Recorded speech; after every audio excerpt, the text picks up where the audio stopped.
I don't know. What is to be my night tonight? I don't have much to say on it. I need to log back and check everything from...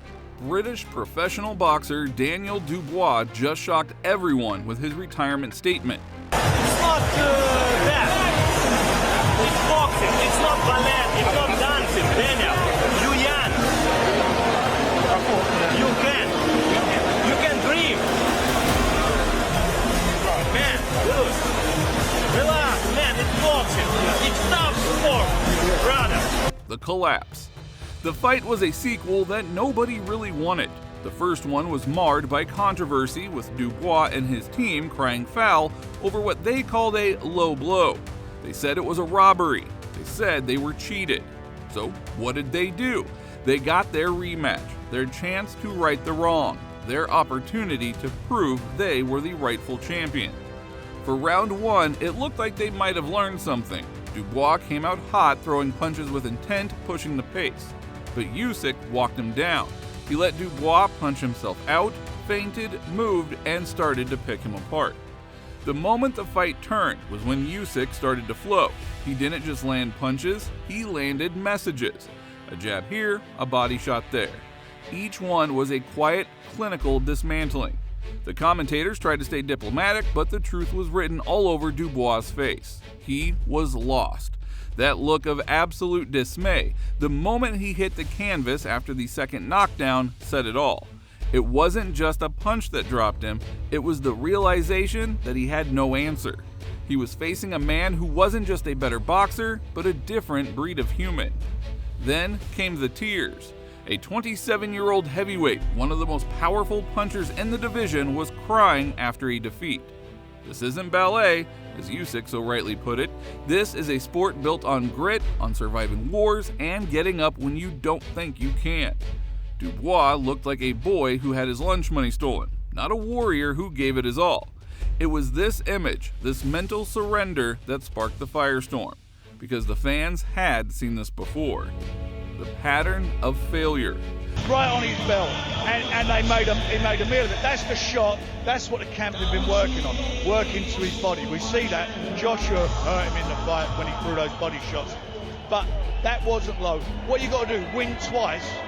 You know, at the end, it's soul destroying. He won that, and if he'd have been allowed to carry on. To understand why this retirement statement is so pathetic, you have to look at the full picture. This isn't a new story. This is a career arc that has been leading to this moment since 2020. Remember the Joe Joyce fight? Dubois, the undefeated prodigy, was facing a granite chin Joyce who just kept walking through his shots. What happened? After taking a sustained beating and his eyes swelling shut, Dubois went down on one knee in the 10th round. He didn't get knocked out, he quit. Fans were brutal, calling him names for his ability to find a way out when the going got tough. Frank Warren, his promoter, said that he had to resurrect himself, and he did. He went on a 3-fight winning streak, even landing the WBA regular heavyweight title. He was a renewed force, a fighter who had learned from his mistakes, or so we thought. After the first Usyk loss where he claimed he was cheated, he came back and knocked out Jarrell Miller. The narrative was perfect, the comeback kid, the righteous fighter demanding his revenge. But a leopard doesn't change its spots. The Usyk rematch showed that nothing had truly changed. The moment he faced genuine adversity, the moment Usyk's relentless pressure began to break him down, Dubois folded. He didn't go out on a shield, he didn't show the heart of a champion, he just disappeared. This isn't about a fighter being outclassed. It's about a fighter who doesn't have the mental fortitude for the highest level of tenacity. The body can take a beating, but the mind has to be a fortress. Dubois' mind over time has proven to be a sandcastle, crumbling the moment the tide comes in. The reactions. You know, he's something special. He's a special, special fighter. I thought up until that round, I thought it was a pretty good fight to watch. And Daniel's obviously very disappointed. He's in the dressing room at the moment, and if he's going to come back, he's got to learn from it. He's only 27 years of age.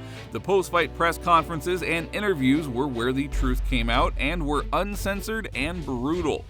First, there was Usyk, the man of few words, but every one of them a hammer blow. He didn't hold back. He said Dubois was already planning his retirement before the fight even began. "If I lost, I get and I retired," Usyk said, his words cutting through the air. "I said, hey, it's not good, you have to keep boxing, you're young." This wasn't just a critique, it was advice born of pity. Usyk, the man who spent 3.5 months in camp away from his family with 14 men in one house, zero excuses, saw right through him. He saw a man with a stupid mind who didn't understand what it takes to be a champion. Then came the promoters. Frank Warren tried to play the loyal promoter, talking about how Dubois got up at 10 and how it was a tough night. But you could feel the desperation in his voice. He was trying to sell a retreat as a noble decision. "I think that's the decision he's made," Warren said, the tone saying it all. He's not celebrating a hero, he is trying to save face for a man who just embarrassed his promotional company. Eddie Hearn, even though polite, was sarcastic.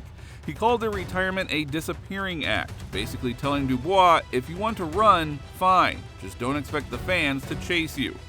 This isn't a charity farewell tour, this is a man who crumbled twice and wants to call it a day, and the fans aren't having it. Then there are the real fighters, the ones who live and breathe this sport. Their words hit the hardest. Derek Chisora, a man who has taken more punishment than a punching bag, didn't sugarcoat it. He said Dubois' camp spent more time moaning about body shots than preparing for war. You want to be a killer? Hang out with killers. Not only that, Joseph Parker, the man who knows what it's like to go to war, was just as blunt. He quit, Parker said. "I don't understand. They were supposed to train him differently. They did not." Parker saw a man who was broken down from the inside. He saw that the new gloves and new game plan meant nothing because the heart remained the same. The verdict. The public didn't buy the Noble Retirement Act. They see a fighter who has been exposed for a second time and is now walking away. They see a career defined not by his KOs, but by his ability to quit when the pressure got too hot. Are louder than ever. Was this planned all along? Did Dubois already mentally check out before the first bell? The evidence and the reactions of those around him suggest so. His credibility, his legacy, and his fan base are all walking out with him. Meanwhile, Usyk's stock rises. He is the epitome of the warrior, a man who lives a Spartan life of discipline and sacrifice. He's already talking about his next camp in his next challenge. The truth is, the gap between these two men isn't just about skill, it's rather about mindset, soul, and heart. So, what do you think? Is Dubois too weak-minded to continue fighting? Let us know what your thoughts are down in the comments below, and don't forget to like and subscribe for more videos like this.